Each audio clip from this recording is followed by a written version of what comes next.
Today we are joined by two members of a band widely regarded as one of the most iconic names in klezmer music, the Klezmatics. With us today we have Frank London and we have Lisa Gutkin. Just to introduce everybody to the two, Frank London here is a trumpet player, a keyboard player, co-founder of the Klezmatics, and the one and only mystical high priest of avant-klez jazz. Now, Frank has done so much in his very, very accomplished career here, having recorded over 400 albums and had been done 30 solo recordings. He's performed with artists such as They Might Be Giants, Pink Floyd, Allen Ginsberg, LL Cool J, and so many more. So very, very impressive, Frank. Fantastic to see you here. And again, very much a pleasure to have you. And Lisa Thanks. here. Great to be here. Oh, this is amazing. Yeah, this is amazing. And Lisa joined the band and on violin and vocals in 2002. At the age of 8, however, Lisa was already playing in orchestras. She was very well versed in a very large amount of musical styles. I was reading all these different styles that you were playing. And you've been playing with artists of all different genres before you joined the band here.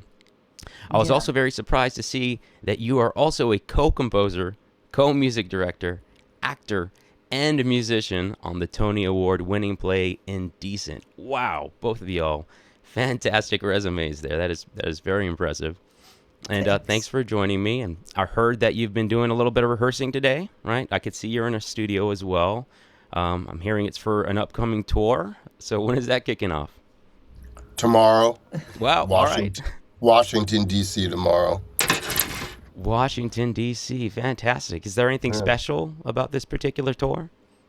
Well, what's special is that we're introducing material from the new album to everyone and selling it at the gigs, which is really great. I haven't even seen the actual product yet, so it's just fresh out of the gate. Amazing. Yeah, the artwork is fantastic as well. Yeah, I'm excited to see what it looks like in person in the physicals. That's always a better way to consume the audio, right? Is to have the physical there with you. That is amazing. I also saw that it might be the 40-year anniversary of the Klezmatics. Oh, yeah, there's that too. There's that as well.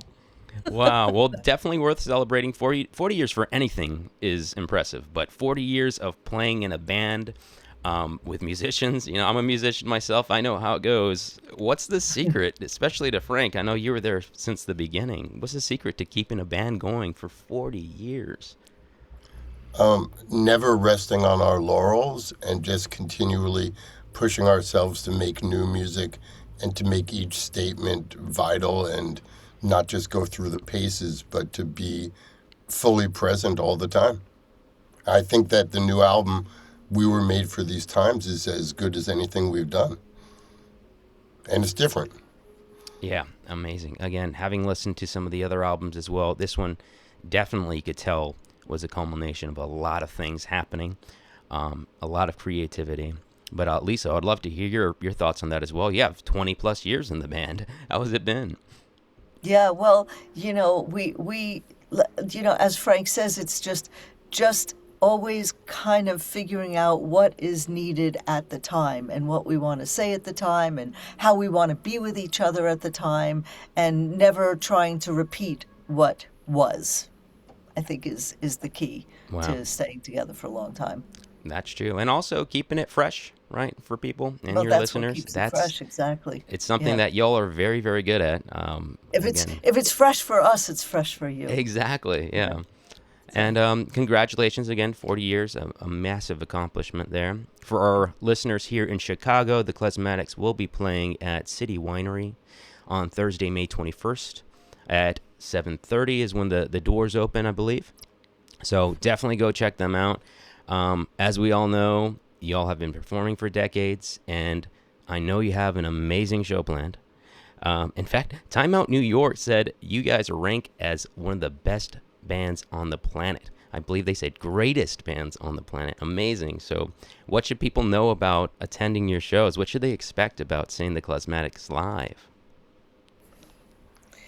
A lot of fun interplay between us, some great improvisations, like some really nice traditional sounds, and some really creative modern takes on traditional sounds, and lyrics that have been really worked on to bring out what's just important for people to think about at the moment in life. Oh, I that mean, came. I know this is a world music podcast and a world music show, and we approach that in a number of ways because what we play is called klezmer sometimes, but it's more part of a bigger thing called Yiddish culture, which includes the Yiddish language, the East European Jewish language, and the music and the food and everything. And I mention that because what people will hear when they come to Chicago is our doing a whole world of songs, and sometimes they'll be very much inside the klezmer, the Yiddish, the East European Jewish music tradition, but sometimes they might be outside. But we've translated. These days we're trilingual. We're doing things in English, Yiddish, and Spanish. We're doing, we translate stuff from Yiddish into other languages or from other languages into Yiddish. We're doing a Woody Guthrie protest song. So they're gonna hear a world of world music in Chicago, and we have a wonderful special guest singer Lynn, who's going to be blowing people away. She's a great blues and jazz singer, and she's going to be our special guest there. So really looking forward to it. Oh, that is amazing. And again, yeah, having heard the trilingual, as you mentioned, music in action, especially on that Woody Guthrie song, just shivers, right? First off, it was beautiful to see that intentionality behind it, right? Unity through the words, bringing in, especially now with that particular song, bringing in these themes that are unfortunately, as Sophia Ray mentioned, That was you know, still hit the same heartbreaking force as they carried back in 1948. So, It's funny, I've been trying to sort of process that because everything you're saying is true, kind of times 10, because we have another song, which is a workers' anthem, which is written originally in Germany or in pre Germany about 170 years ago. wow. And the words are so equally important now. And one could either get depressed that we have to sing the same songs 170 years later, 70 years later, 30 years later. Or one could say, no, this is and this is the title song is based on writings by Clarissa Pinkola Estes, who wrote Women Who Run with Wolves and is a very inspiring writer. And she is inspiring. She inspires us and she inspires others. And we hope to inspire through her words by saying, no, we can do this. We're not going to get depressed that we have to refight the same battles. That's what we're here for. We're here to continue the struggle to make the world a better place and to fight for people's rights as humans, as migrant workers, as laborers, everything. It's part of it's our job, and we accept it. and a cousin of mine came to hear us and heard the program, and she felt like sh because the theme of it is we were made for these times. It's like, no, our bodies, our psyches, we can handle this. We know what we can do in life, and it's such a powerful message.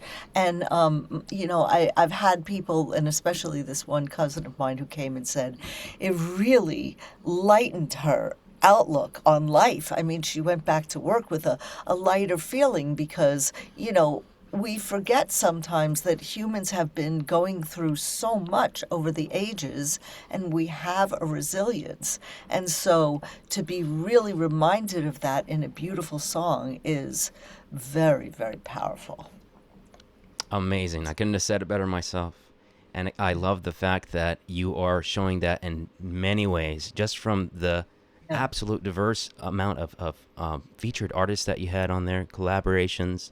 Again, I mentioned Sophia Ray, but you Yeah, I had was going to mention her. Yeah. Lavender Light Gospel Choir. And I was not expecting. Also celebrating their 40th anniversary. Wow, I had no idea. But I did Yeah. not expect to hear a gospel choir on a Klezmer album.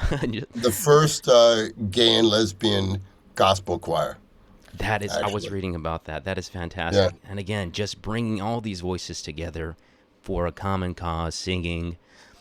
But like you mentioned, I think there's also some beauty that there are still people who are singing these songs because there's still people who are keeping these ideas alive through music. And the fact that you all are doing that is absolutely amazing, and it's really great that we're going to be able to experience that live on your tour. That is going to be again quite amazing, quite amazing.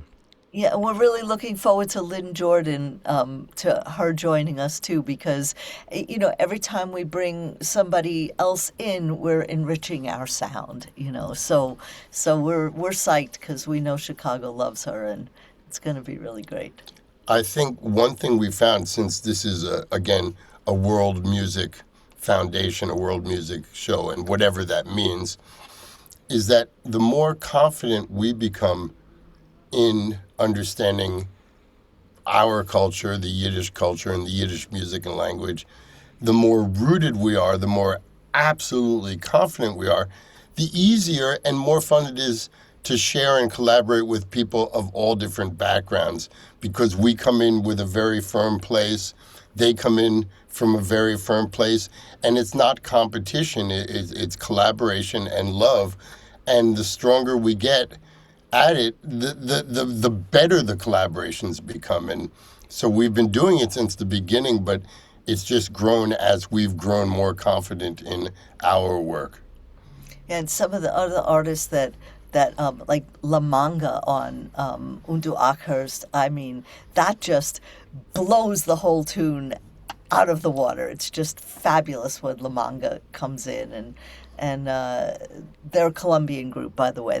They're mostly percussion based Colombian group, and Joshua Nelson we didn't mention, and James Brandon Lewis and William Parker, two of the biggest names in improvising free jazz. Enver Ismailov from Crimea, from a Tatar from Crimea, who's like internationally famous as an innovative person in his musical tradition. And Janice Siegel from the Manhattan Transfer. Of course, You yeah. know, Her song Ooh, when she was scatting. Oh my gosh, beautiful. You could she's tell so she funny. has just an amazing kneck for improvisation. She knows the so music in and out. everyone we bring in just stretches us a little bit, because you have some concept, and this album in particular was mostly Frank and Lauren's concept. They really really had this idea that we all helped implement. Some of the albums we are have more different input, but this one was really Frank and Lauren. And so I'm sure you have a certain concept about what you think will be with a new artist, but then they come in and they pull it out even beyond what you can possibly expect. So it's very exciting. Some of just thinking about your show and things, some of my favorite recordings and projects are ones where different musics and different cultures come together by masters who, again, are fully versed and confident in their own cultures and yet know exactly how to stretch. I'm thinking of like Youssou N'Dour's Egypt record, which mixes Senegalese and Malian music with Egyptian music. Beautiful, beautiful collaborations. Or there's so many, but it's a wonderful thing to hear this and to do it. And to do it is fun. The ecstatic joy of being in the studio with 40 gospel singers, it was pretty ridiculous, actually. I could only imagine. I mean, I Yeah. think of, wall of sound, just being surrounded by the human voice, especially. That must be just a fantastic experience. Again, speaking as a musician and thinking about texture and, the I guess timbre of a particular performance, it all matters, and it came through swimmingly. Came through really great. By the way, the recordings were done excellent as well. Thank I you. could have a whole That's nother podcast interviewing about the technical part of how it was recorded, but we won't get into that today. But what but I we do did have want to to thank go ahead. but Go we ahead. do have to thank Danny Bloom, our producer. He, Absolutely. pr- he he produced our Grammy-winning recording about 20 years ago. 20 years ago? 10 years ago? 20 20 years? years ago was And but I've known Danny for 50 years, and he's just a master at stuff. It's all, you know what? Everything is just a puzzle, and it's always problem solving. And you just define what the problem is, and you see the puzzle, and then you figure out how to solve it. And I think that applies to the recording, it applies to collaboration, it applies to everything that we do. Amazing. So, how did that puzzle come together when you originally thought of this? And how did the image differ from what it was in your mind at the start? I think the first thing that we were very clear about was that we've always been a politically focused band, the Klezmatics, from our very first recording in 1988, Schweigen ist Tot, which is Yiddish for silence equals death, recorded at the height of the AIDS epidemic, and that was the AIDS ACT UP slogan. And for us, it meant, of course, that if people didn't talk about it, people died of AIDS, but also Schweigen ist Tot, if people didn't speak Yiddish, Yiddish would die. So we've always had a political bent throughout, but we decided this record would be entirely that way. These are very intense times. I mean, we've lived through intense times before. These are intense times. And we wanted to make as clear a statement as possible. So picking out the repertoire, that was the first part of the puzzle, was what are the songs? And we really looked far and wide to find songs that really applied to that theme. So that was the first part of it. And then the second part, for a whole bunch of reasons, we decided we're only going to collaborate with New York artists because there's such a world within New York. We're a New York band. We wanted to celebrate that. And to be frank, it was logistically a lot easier just to have all New York artists, and we could. But the way that you don't always follow your own rules is that Enver Ismailov, who lives in Crimea, who is a Tatar, and he happened to be on tour in the U.S. a month before we recorded, and we said, well, we have to go up. We immediately went up and recorded with him on an off day on his tour. So you make the rules and you break them when you have to. Amazing. Again, it makes so much sense when you say it that way. But, even something like this on an interview where we expect things to go one particular way, things just end up being better than you thought they were, just because of the variety of the conversation or through the music as well. But I did want to touch on that, like you were talking about being a political band, being that, klezmer music is traditionally a Jewish music. You've obviously featured gospel Christian, LGBTQ plus, AI plus artists and a variety of other artists for a very specific message. Have you ever had pushback through maybe the Jewish community, more traditional Jewish community, about how you approach playing klezmer music? Well, first of all, I think there's a certain misnomer. That's the wrong word I'm trying to find. When you talk about the more mainstream Jewish community, there is not one. So there is not one. There are many. There are many Jewish communities, and I'm not even going to start to list. And to give a short answer to a very long question, sure, and we don't care. That's a little bit glib. Slightly longer is we do everything thoughtfully. Just as one example, and it has nothing to do with any of the examples you gave. In certain sects, I'm not going to overgeneralize of Jews who follow the rules really strictly in a certain interpretation. They don't want to ever hear women singing. There's a prohibition. It's similar to the prohibition in Islam against singing in general and women in singing. So these things exist. Lisa sings with the band, always has. And, sometimes we get a request, can you play, but can't have the woman sing, can't have Lisa sing. And we often say no, except if Once in it a pays while. really, It pays if it really well. pays really well, just and it's a little gig, she says, I'll play violin. But, so there's all sorts of pushback.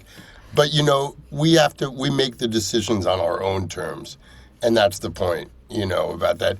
And it's not only pushback from Jewish communities, it's pushback from many communities, But within the klezmer world, which is a very infinitesimal subset of the Jewish world, it's just funny with the benefit of hindsight that for the first 15 or 20 years of our career, or 15 years so, we were seeing, oh, these guys, they don't really know how to play klezmer. We were like not accepted. And then all of a sudden we're like winning awards and winning Grammys and doing all these new stuff, all of a sudden we went from like the bottom to the top, and all of a sudden everyone's like, oh, you're so respectable. You can't rely on other people's judgment. You have to make your own opinions and think them through. Amazing. Amazing. Now, that got me thinking as well. Doing some research, it may have been stated in the past that, Frank, maybe you weren't the biggest fan of Jewish music growing up.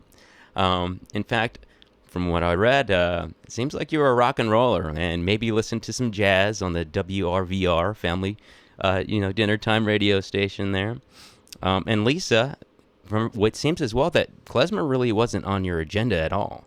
In fact, it looks like you're very much going down. She's got a little more roots in Yiddish music than I do. Okay. I had absolutely none. Lisa has some roots in it. Well, but mine were like my grandmother would pull me by my hair and try and get me into Yiddish song circles, and I was just not interested. It was, I wanted to go play with the kids, and and I didn't want to be with a bunch of alta cockers singing songs. So I had this real and the klezmer that I heard, whatever little, they didn't play a lot of was very shticky and some more theater-like things, and so I wasn't introduced to like the real beautiful material, and I was really into Irish music and American music and all kinds of other things. As you said, I played Argentinian tango music. I mean, I was just all over the map.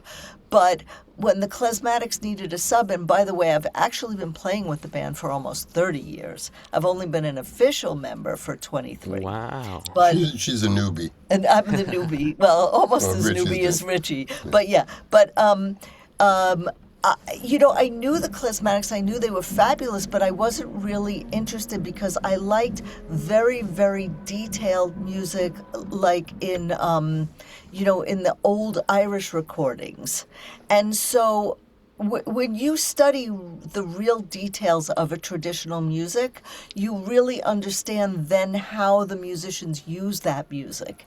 And I love the Klezmatics, I thought they were great, but I didn't understand how they were using the tradition until Dave Licht, the then drummer, came to the Irish bar that I was playing in and brought a cassette of old Jewish violinists that Kurt Bjorling had made. This beautiful cassette, and my mind was blown because in the old recordings I could hear the kind of detail that I was fascinated by in the Irish world.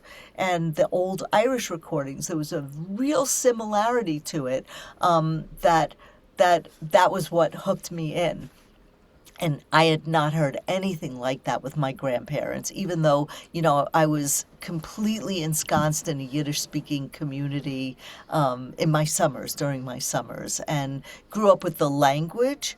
And then I found that the language, understanding the language, I still don't speak it because I have a terrible memory and I keep studying it and forgetting it. But the language really tells you a lot about the way the melodies are played. And so I had an instant, I really fell in love with it at that point. But before that, I didn't really have any interest. That is amazing.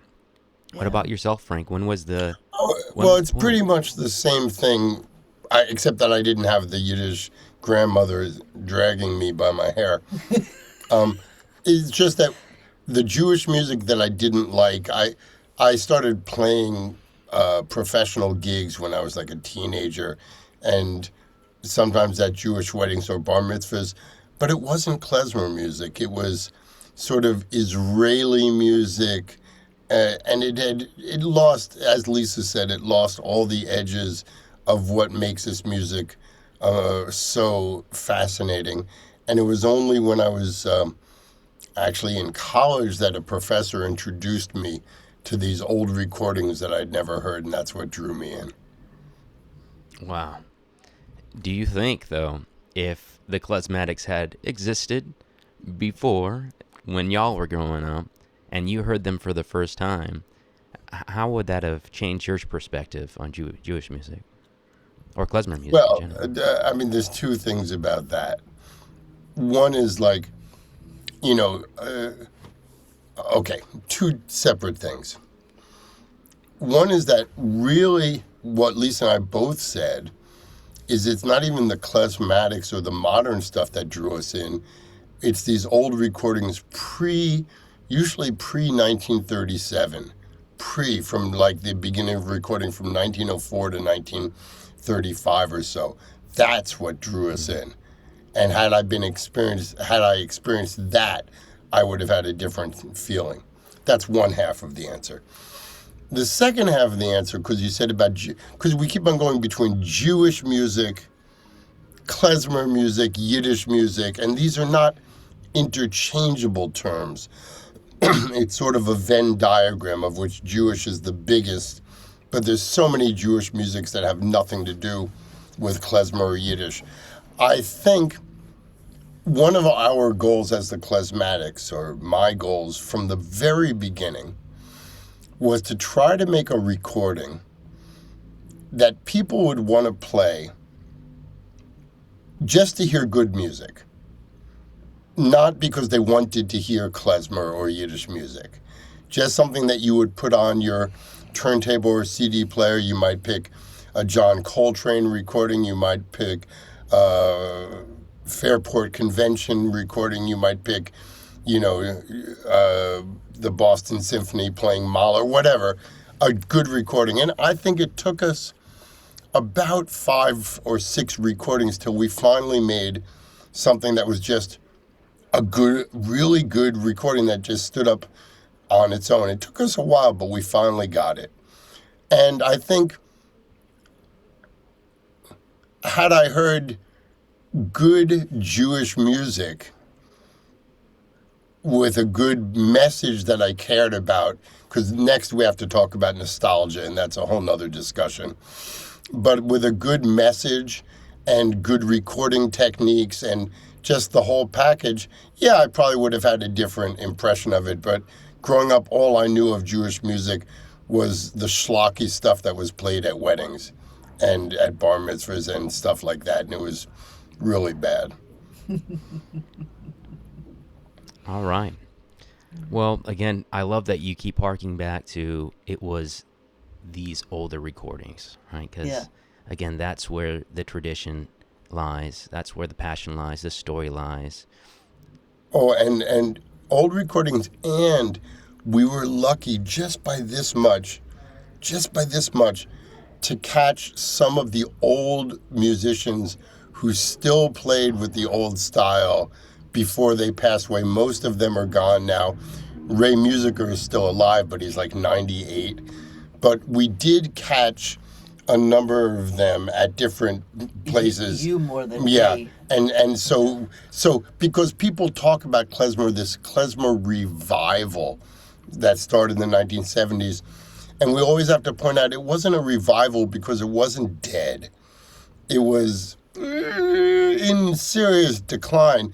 But luckily, we caught it before it was dead, and we got to learn not only from the old recordings, but from the older performers, German Goldenstein, so many of them.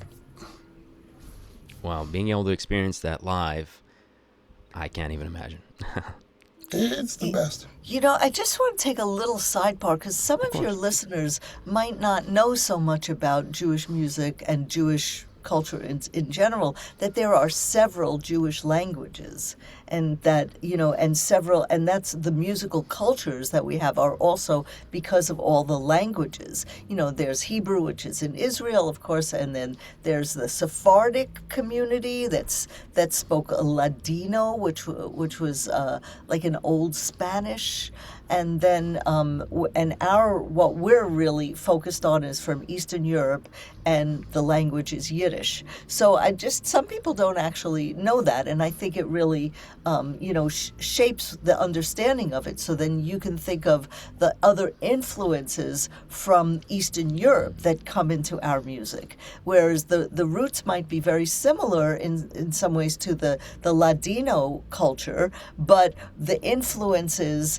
in the Ladino culture are different than our other influences. So the crossover is fascinating. And so that's why when you speak about, Jewish music, you can't really it's so different depending on the regions and the languages and the culture. The food is different, everything, and that's why it's fascinating to think about it that way. To expand on what Lisa's saying, because she mentioned Ladino language in Sephardic culture and Yiddish language in Ashkenazic culture, but we've as Jews we've been in diaspora for 2,000 years, and every place that Jews landed, they would be a fusion of Hebrew and the local language of their music and text with the local.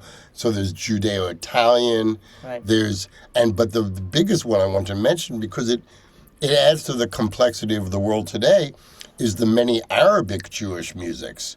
That's maybe the most important. Also, Jews who didn't go very far from their homeland it wasn't called Israel then, but in Jerusalem 2,000 years ago, and ended up in North Africa. So there's still connections of Jewish music, which is essentially the same as Moroccan music. There's Indian Jewish music. So that's why we keep on saying Jewish music, big category. Klezmer and Yiddish, small subcategory. Exactly, which is, again, something that we always are looking for here at the World Music Foundation, how these much larger categories and what was created out of, again, like you mentioned, the diaspora, or even just the different experiences as these different cultures started to intertwine and what they've created from there. And we're still experiencing that today, obviously, with your music. And it's going to continue to get more and more granular as we become more and more mixed in this beautiful mixing pot. But also, it makes me start to think, what would you expect for the next generation of klezmer music? Obviously, you've already done so much to the evolution of the music genre, and you're definitely credited with a lot of innovation, if you want to call it that, in the world of klezmer. What would you expect, or what would you hope to see from the next generation? I mean, the next generation is already with us. There are some amazing artists doing really beautiful stretches in their own way. And when you say the word intertwine, that's what's really important, is that, and about music in general, one of the reasons why music is so important and healing and strengthening is that musicians intertwine, which is what everybody should be doing, because that's what makes life really beautiful. But you have people like Zoe Aqua, who is doing combining Romanian music and Transylvanian music, and writing tunes that reference. It's like the tunes that people are writing are referencing all different genres. Michael Winograd, who's really combining a lot of theater in his productions. Name some others. There's Okay. just So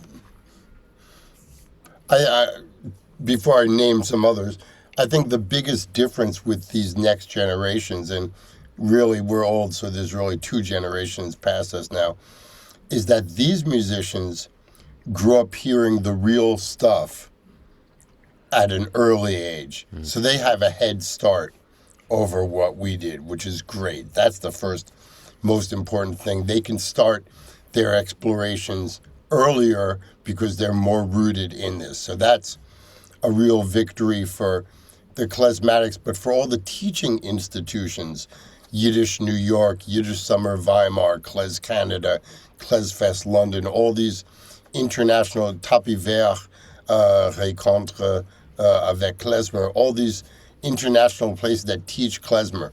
So they start with a grounding that we only achieved as adults. That's the first thing. So Lisa mentioned Zoe Aqua.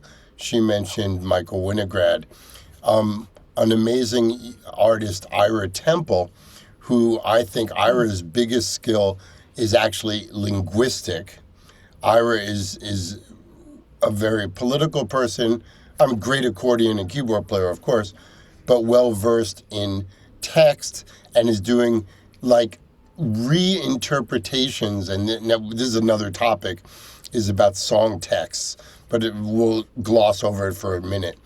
Ira's writing new interpretations of old songs with new meaning. Sarah Gordon writes new songs. Excuse me.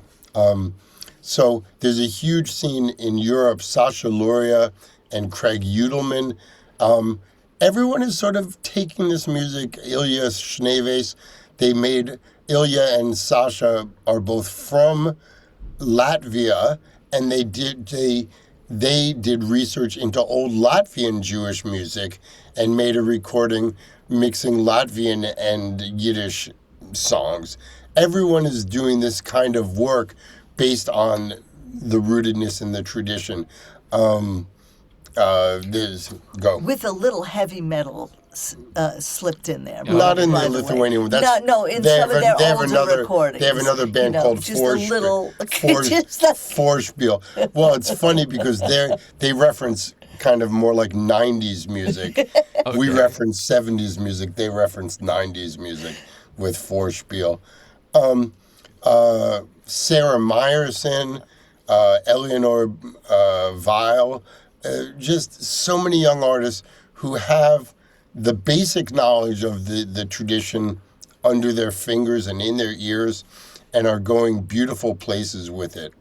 And Jake Schulman, the band with he has a duet with Richie and you're talking about Midwood, which is like a jazz fusion klezmer. But have you heard his jam duo? Band? Oh, and his duo with Abigail Reisman. So again, 2 violinists who are probably in their early 40s but have been playing klezmer music since their teens. Yeah, and have heard klezmer music since they were babies. Yeah, so they're doing, so it's going in all directions. It really is.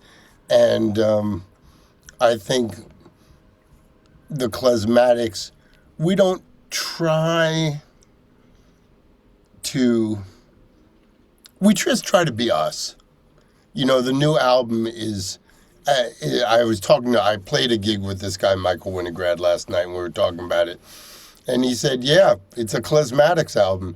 I don't know if it's a Klezmer album, but it's definitely a Klezmatics album. And that's fine. You know, it's like, we don't have to prove anything. We just have to make good music, you know. Well, that was and I always encourage everyone else to do that. Exactly, yeah. Again, it's a very, I don't want to say easy listening album, because there's definitely some songs in there that hit very hard.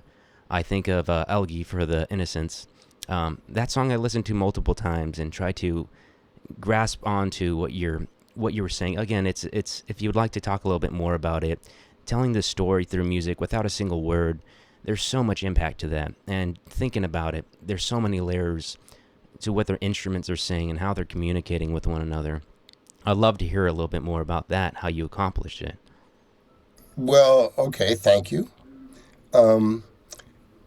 First of all, just to be ethnomusicological for 1 second, the rhythm, the underlying rhythm of that is a very basic klezmer rhythm called a hora, which is sort of a limping 3/8 rhythm. So that's implicit throughout it. And modally, it's between a minor and a mishaberach mode, which are two basic klezmer modes. So I don't have to justify anything, but I'm just, I like to find the connection. The second most important thing for me always is not the idea and not the theory and not the thing that we talk about in generalizations, but the people involved. It's really an individual thing. And knowing everyone in the band, and for me, as an arranger on that tune, I composed it and arranged it. And as an arranger, I think who can do what. So I give Lauren and Paul parts that are specific to their instrumental skills. And Paul goes from the hammered dulcimer to the electric bass. So you get both sounds. Richie, our drummer, Richie Barshay, who's such a master of improvisation and colors and textures, and for whom this klezmer rhythm is really implicit and embodied in him, he knows it's there. And I only talked about the energy flow, the flow of that. And same thing with Matt, Dario, and Lisa on their improvisation section. Melodically, it's fairly simple. Harmonically, it's even simpler. But it's about an energy flow and really getting it to a point to express, going from sort of tenderness to rage and keeping that. So it was more about guiding the energy.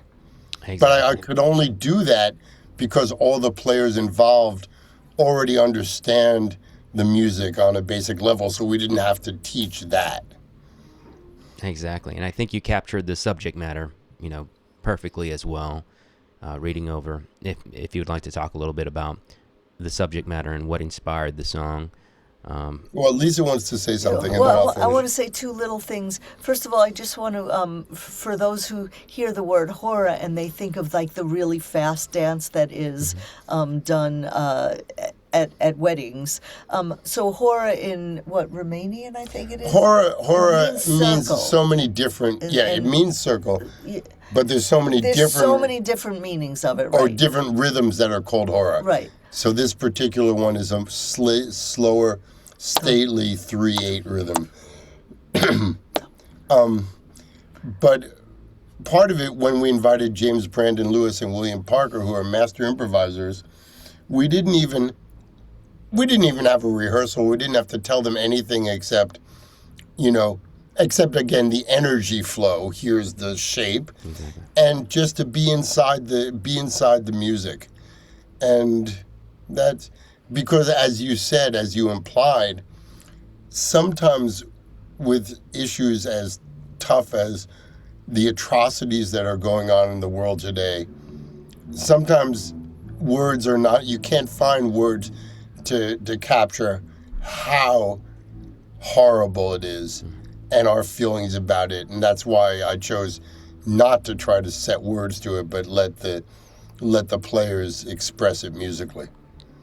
And again, I think it worked exactly as you were imagining, and that song in particular spoke to me quite a bit. And again, it's one of the few, a couple of instrumental tracks on the album. Again, but Lisa wrote the other one, which is much happier. Yes, definitely, and a ton of fun to listen to. And absolutely, it's a ton of fun to listen to. That song, thank you. definitely, Thank you dance to it. Thank you. Yeah, but And again, I just want. Oh, go I ahead. wanted to say one other thing about when you're, if there are no words, when you're playing and you know what, when we're talking about the elegy is for the innocent people, it's for them, it's for these people, and then your mind kind of goes to, their stories and their heartbreaks, and you play differently, which is why it's so expressive, why you feel that you feel that emotion, because we all feel that when we know what this song, who it's for. And there's a very powerful thing about odes to people and elegies and real dedications. They take on a whole body in their own. There's a Jewish word that I want to share with you and your viewers, which is kavana. Kavana in contemporary pronunciation, kavana in New York pronunciation. And it means intention. And I think so much of what we do is about having the focused intentionality with what we're trying to put across. Amazing. Yeah, and again, this album I think captures that perfectly. There's so much intention behind each song, and the way Yeah. you started off as a protest, I think captures the entire album's vibe, right? For lack of a better term. And the artwork And the artwork. reflects that. Reflects that, and there's subtle stuff that some people will get. We love making references, even if 10 people out of 1,000 get it. So we have these hands, and there's 3 hands on the cover, but one of them is like the fist, which for me is the black power struggle of the civil rights era, and one of them is the Hamsa with the eye in the hand, which is an Arabic and Jewish symbol. It's almost like a blessing symbol. And the third one, with the finger pointed, relates to what is called a yad. And a yad is when you read from the Torah, you hold this pointer to keep your place because the letters are very small. And at the end of the pointer, there's always a hand with the finger pointed out, where you point to the words. So the yad is so people might not realize that something like this is a reference to a very particular Jewish artifact. So we're always like bringing things in and out. And for me, the more levels something can resonate at, the more references it has, the richer it is. Wow. Talk about intention. And I Yeah. saw as well, there's multiple illustrations for each song, in fact. Is that something that's going to come with the album? And I learned something from Lila Weiss, who's the artist who made the Yads, that the Antifa, the anti-fascist logo from about 110 years ago, is 3 lines with arrows pointing down to the left. And this does have Jewish roots in Europe, by the way. So it's all related. And so she and then we took that anti-fascist logo from 100 some years ago, replaced it with these yads. So we're constantly playing with history and now, and references, and it's great because hopefully an album like this also gives the listener something. Oh, I want to find out more about Colombian music. I want to find out more about James Brandon Lewis. I want to dive into more about the history of the Bund. And the Bund is having a great revival thanks to Molly Crabapple and her book, and because of the whole argument about Zionism, anti-Zionism, which has been going on in Jewish communities for hundreds of years. So this hopefully an album like ours is a doorway that can lead people down many paths. Absolutely has for me. I've written down all of the artists that you collaborated with, and I am listening to their music as we speak. I've been adding it to my playlists, and There so you go. far it's been amazing. So thank There you you for that go. introduction. And I just want to say, also in terms of, it's all one big pictures. How do we stay together? How do we stay creative? And Frank is saying even in the graphics, we're doing this grabbing for, things that relate and making all kinds of connections. And we brought on, as he started out as a project manager and has become our manager, a Russian Ilya Sokolov, and a Russian Jew who's been living in the United States for quite a while. And so he's brought in, and he's got Ukraine roots, and he's brought in like artists and other, he has a strong bent in that direction. So we've had like real Americana with the Woody Guthrie. We have Ilya Sokolow bringing in, all different artists to work with us. So I think everything about us is always shifting and is fascinating. And I am so excited to see what comes next, because I know it's 40 years. We're going to keep on playing until you can't play anymore. I feel like that's the case for both of you. Thank you so much. I think we have to go do a rehearsal. Yep, same here. Did Thank you, you so any, much. any last questions you have? This has been so nice. Thank you for having Yeah. us. Thank you Wonderful. for coming. Yeah, again, I don't want to take up any more of your time. Thank you. I really appreciate you coming out. Really, all I want to say, again, is remind people your album is out.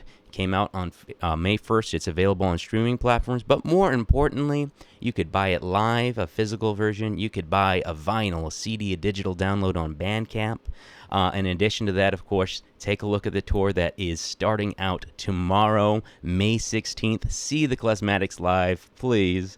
And again, Shockingly, you can go to klezmatics.com and get all this info. and klezmatics.com, exactly. That was my source. Please feel welcome. Go to klezmatics.com. There will be links in our description as well. But thank you Thank again, you y'all. so much.